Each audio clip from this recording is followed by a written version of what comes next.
On Saturday, after 14 failed rounds of voting, Republican Kevin McCarthy was elected Speaker of the US House of Representatives on a historic post-midnight 15th ballot.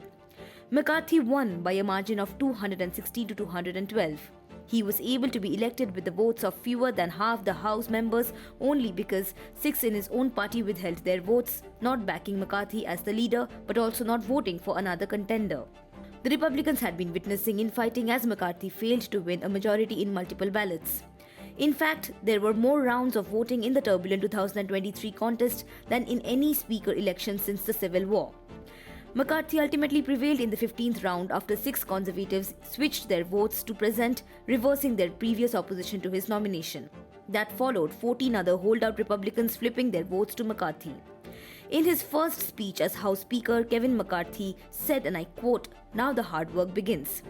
What we do here today, next week, next month, next year will set the tone for everything that follows. As Speaker of the House, my ultimate responsibility is not to my party, my conference, or even our Congress. My responsibility, our responsibility is to our country," McCarthy said. He further pledged that the House will address the rise of the Chinese Communist Party. Kevin McCarthy has steadily risen through the party's House leadership in the last decade. His victory sheds light upon the frailty of his mandate and the deep fault lines within his own party.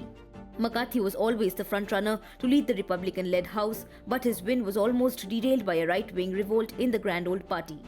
He was compelled to make significant concessions to a 20-member cabal of ultra-conservatives.